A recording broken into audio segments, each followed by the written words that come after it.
Sporazum med ZDA in Iranom še naprej sproža močne odzive v Izraelu, kjer ga mnogi vidijo kot razočaranje ali celo izdajo. V ekskluzivnem intervjuju za 24 News English z Gajem Azrielom.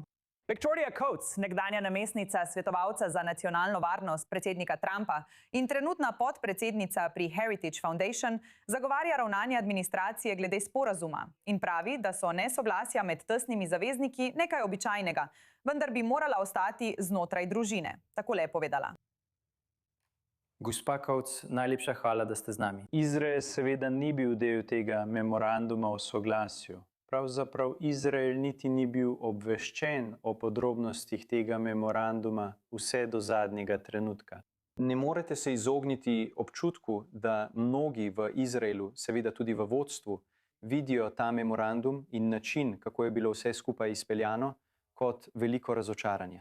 Nekateri bi za zaprtimi vrati celo uporabili besedo izdaja.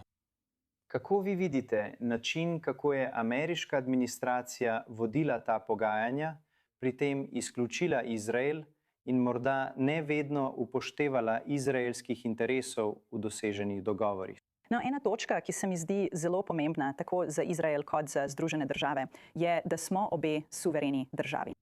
Iranci bi vam na primer rekli, da je Izrael podaljšek Združenih držav in da nas ne morete ločiti.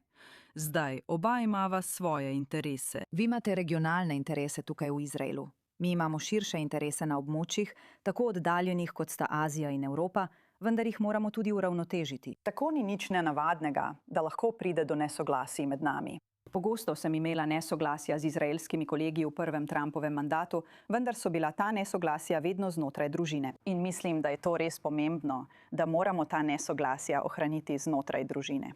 Bilo je, mislim, več razlogov in osnutek memoranduma o soglasju morda ne bi bil objavljen vnaprej. Ampak ponovno bi poudarila, da gre za memorandum o soglasju. To ni zavezujoča pogodba. In mislim, da si je predsednik zelo želel doseči rešitev trenutnega konflikta pred srečanjem G7, ki se ga je pravkar udeležil v Davosu, Francija. In zato obstaja veliko razlogov, o katerih lahko govoriva, če želite. Ampak tu je memorandum o soglasju.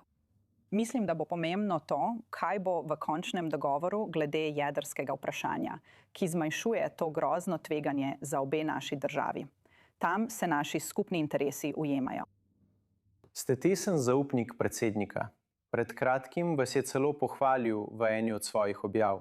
Kaj slišite od njega in kaj slišite od administracije glede razmišljanja v ozadju tega memoranduma o soglasju, še posebej v zvezi z skrbmi v Izraelu? Da zdaj vse svoje sporočile otrokom podpisujem kot popolnoma fantastična Victoria Coates. Zelo cenim prijazne besede predsednika. Ampak mislim, da je za predsednika Trumpa, in to je res pomembno, da izraelska javnost razume. Veste, mi gremo in slišim, berem v časopisu, tudi vi greste na volitve. Morda ste prebrali, da gremo novembra na volitve. In najslabše, kar se lahko zgodi z mojega vidika, je, če bomo utrpeli velike izgube na vmesnih volitvah, še posebej v Senatu. In če se to zgodi, bodo zadnji 2 leti drugega mandata predsednika Trumpa predvsem postopki ustavne obtožbe, zaslišanja, takšne zaplete, ki bodo preprečili konkretna dejanja, kot smo jih videli med Epic Fury. Tako da mislim, da je predsednik to res videl kot poziv, da se v prihodnjih mesecih začne bolj osredotočati na notranje zadeve, saj mednarodne zadeve običajno nimajo vpliva na ameriške vmesne volitve. Te so ponavadi zelo, zelo lokalne narave. Zato bi pogledala, kaj je predsednik naredil. Povzročil je večjo dejansko škodo Islamski republiki Iran kot katerikoli prejšnji ameriški predsednik in tega ni mogoče več popraviti. To je tisto, kar je dejansko naredil v drugem mandatu in to bi mu moralo dati določeno težo. Če za trenutek pustimo ta memorandum ob strani, ne moremo prezreti dejstva, da smo slišali nekaj zelo nenavadnih izjav, tako od predsednika, predvsem pa od podpredsednika, glede odnosov, ki jih ima ta administracija z Izraelom. Nekateri bi rekli, da je podpredsednik celo grozil Izraelu zaradi njegove kritike tega memoranduma o soglasju.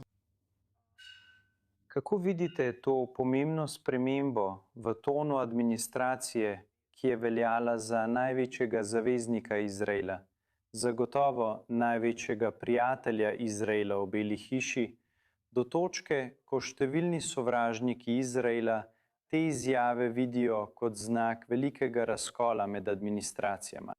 No, brez da bi podcenjevala skrbi, ker razumem, da je bilo to težkih 10 dni za odnose med ZDA in Izraelom, bi veliko bolj gledala na to, kaj je predsednik Trump naredil, celo bolj kot na to, kar pravi. In veliko bolj kot na to, kar pravi podpredsednik. Mislim, predsednik je tisti, ki je vrhovni poveljnik.